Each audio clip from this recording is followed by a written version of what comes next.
ज्ञानञ्जनशलाकया चक्षुरुन्मीलितं येन तस्मै श्री गुरवे नमः तस्मै श्री गुरवे नमः तस्मै श्री गुरवे नमः सम्मदेन पार्वतीपते शिव हर हर संत शिरोमणी मनमस्वामी महाराज की शब्दशूलिंग शिवाचार्य परम रहस्य ग्रंथ ग्रंथराज थोर शिवयोग विचार सांगितला. अखंड नाम यज्ञाचा पहिला दिवस. पहिल्या दिवसाच्या निमित्ताने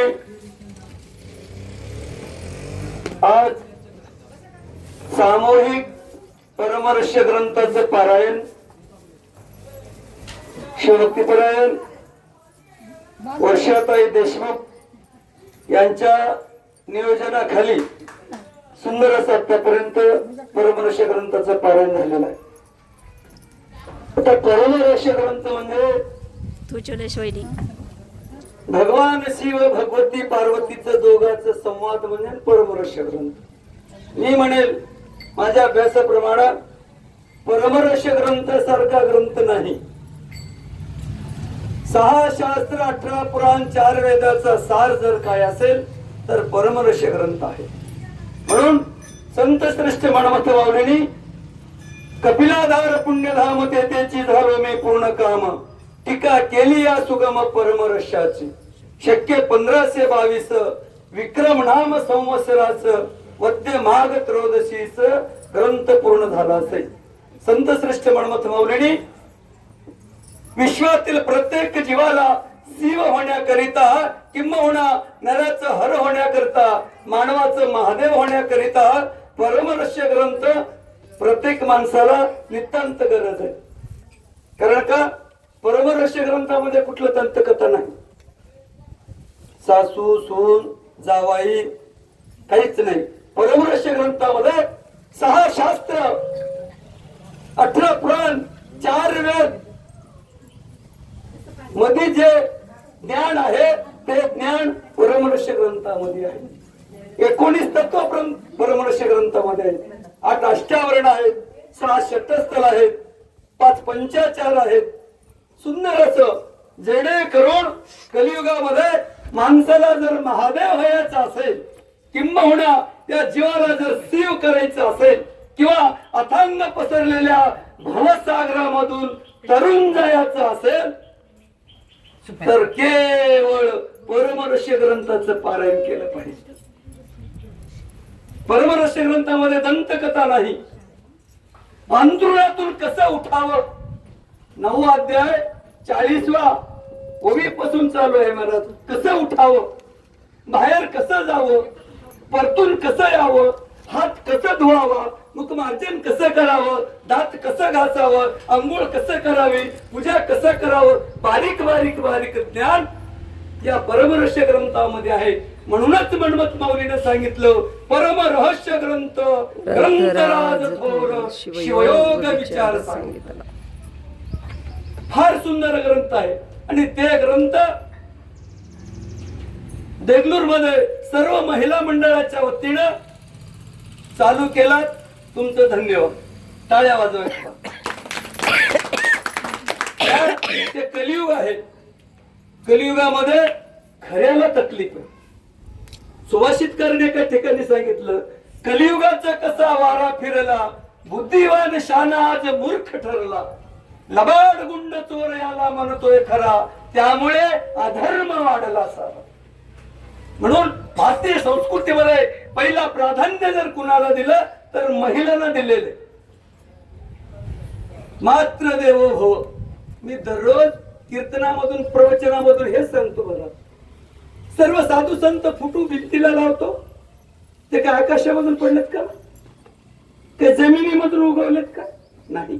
धन्य ती माऊली. त्या साधू संतांच्या आईला अगोदर धन्यवाद दिलं पाहिजे.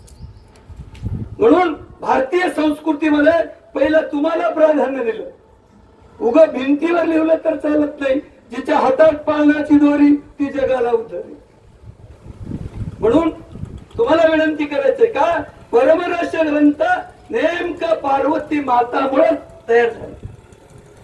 पहिल्या अध्यायामध्ये कोळी गेले बघा. कैलास करी रम्य स्थळी भक्ती संज्ञान धरुणे हिमनगवाडी प्रणाम करुणे ते वेळी उशे शंकराशी. भगवती पार्वतीने भगवान शंकराला प्रश्न केली. कोण होते नाते ना? नवरा बायको. पार्वती माता भगवान शंकर कोण होते? नवरा बायको होते. माझ्याकडे काय बघणार आहे? बघा किती सुंदर जोडी होती हो.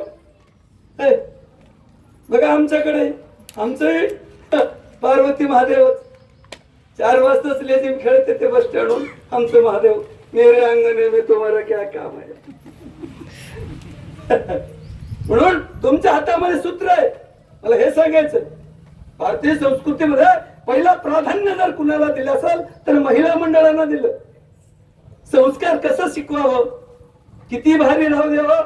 एक मान आहे बघा, गावचा भारी बायकोच्या पण तुम्ही तुमच्या हातात सूत्र आहे. लहान लहान मुलाला कसं संस्कार द्यावं, छोटे दृष्टांत प्रवचन सत्य. संस्कार कसं द्यावं तुम्हाला सांगतो. एका गावामध्ये एक मुलगा होता छोटा, पहिलीला शाळेत गेला. 2-3 महिने शाळेत बसला. हळूच 5 रुपयाचं पेन चोरून पळत पळत घराकडे आला. मम्मी मी आज 5 रुपयाचं कमाई केलो. मग आईनं मुलाला उचलून गेली. नन माये नन हुले नन कासे म्हणून त्या पोराच्या डोक्यावर हात फिरवली. मुलाला वाटलं धंदा बरा आहे, भांडवलचा धंदा चोरी करणे. भांडवल लागते का? नाही. मुलाला वाटलं बरं आहे धंदा. कुठं गेल्यानंतर पुस्तकं चोरला. 12वीला गेल्यानंतर दरोडेखोर झाला. मोठमोठे घर फोडायला सुरुवात केला. कर्मधर्म संयोग त्या मुलाला पकडले, त्याच्यावर केस झालं. शेवटी मुलाला फाशीची शिक्षा निघाली. उद्या 8 वाजता फासावर देणार. अंतिम इच्छा विचारतात म्हणे. त्या पोराला विचारलं, बाबा तुझं काय अंतिम इच्छा आहे? उद्या 8 वाजता तुला फासावर द्यायचं आहे. त्याने मला, सर मला काहीच इच्छा नाही, फक्त माझं आईचं तोंड बघतो. दोन्हीकडे 2 पोलिसांनी पकडलं. त्या मुलाला घराकडे आणले. घरी म्हातारी बिनधास्त देवाला सेवा देत होती. बघा संसारामध्ये थोडं ताण आलं, सरळ बायका देवाला सेवा. त्या देवाचं बी भाजू दे, त्यानं काय नीट केलंय. संसारामध्ये थोडस ताण आलं तर सरळ आम्ही देवाला सेवा देतो. आपले वागणे ते फोल ठेवी देवावरी बोल. आमचं कर्म नीट राही ना तिथं आम्ही देवाला सेवा देतो. ते म्हातारी तसं सेवा देत होती. तेवढ्यामध्ये त्या मुलाला आणलं. मुलगा आल्याबरोबर आई घरातून पळत पळत मुलाकडे गेली. मुलगा मला थांब. काय म्हणला आईला? थांब म्हणला. थोडास मागे सरकला. आईच्या कानाखाली खडकून आवाज काढला होता. तर ती आई म्हणली, का रे बाय मला का मारतोस? मुलानं उत्तर फार चांगलं दिलं बरं. त्यानं म्हणला, आई ज्या वेळेस मी 5 रुपयाचं पेन चोरलं होतं बाळ्या, हे धंदा बरं नव्हतं म्हणून माझ्या कानाखाली जर असा आवाज काढत होतीस तर आज मला फाशीची शिक्षा निघत नव्हतं म्हणलं त्या मुलाने. म्हणून मी तुम्हाला विनंती करणार आहे, कारण महिला मंडळाच्या हातामध्ये सूत्र राहते महाराज. म्हणून पार्वती मातेनं भगवान शंकराला परमरहस्य ग्रंथामध्ये तेच विचारले, कसं उठावं, कसं वागावं, कसं बोलावं, पूजा कशी करावी. फार सुंदर ग्रंथ आहे. म्हणून तुम्हाला मी महिला मंडळांना धन्यवाद देतोय. सुंदर असं 19 बघा या परमरहस्य ग्रंथामध्ये 19 तत्व आहेत. 5 पंचाक्षर, 6 षटस्थल, 8 अष्टावरण. तसं तुम्ही पण 19च माणसं बसलं.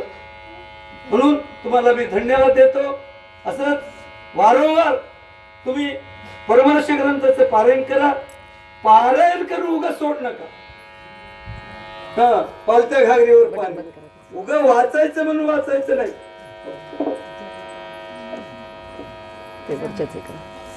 उगा वाचायचं म्हणून वाचायचं नाही.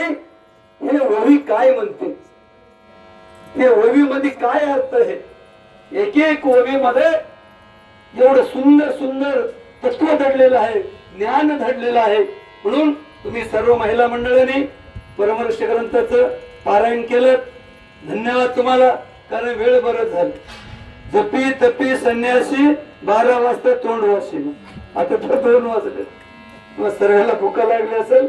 म्हणून मला कसं कावळ्याच्या हातात, आंधळ्याच्या हातात कावळं सापडल्यासारखं प्रवचन सापडलं. आम्ही तिथं पामपेट काढत होतो. वर्षाताईने सहज फोन केलं, मला संध्याकाळी जिरग्याला जायचं कीर्तनासाठी. ताईने सहज फोन केलं, नको वेळ बारे उठावे तातडी, एवढं तरी परमार्थ घडावं. म्हणून तिथून आलो. तुमच्या बरोबर माझही सेवा झाली म्हणून मी माझं भाग्य समजतो. महिला मंडळांना विनंती आहे, असंच वारंवार परमार्थ करत चला. काय न्यायचं नाही. तुम्हाला माहित आहे, मला माहित आहे, लग्न तुरे आल्या शेगड्या नागवाची जाशी. किती महाड्या बांधल्या काय, किती गाड्या घेतल्या काय, एक दिवस सर्व जायच आहे. फक्त आमच्या सोबत येणार काय असेल तर हेच येणार आहे. तुम्ही कोणाला चहा पाजलं ते येणार आहे. तुम्ही 1 रुपये परमार्थासाठी खर्च केला ते तुमच्या सोबत येणार आहे. बाकीचं काही येणार नाही. म्हणून असंच वर्षाताई देशमुखला तुम्ही सहकार्य करा. जीवाचं शिव करा, नराचं हर करा, मानवाचं महादेव करा. करण्याची सद्बुद्धी तुम्हाला अनंत कोटी ब्रह्मणाक्ष शिवप्रभुदेव. म्हणून आतापत्र झालेली सेवा प्राप्त समर्ण त्रिकालवने गुरुमाऊली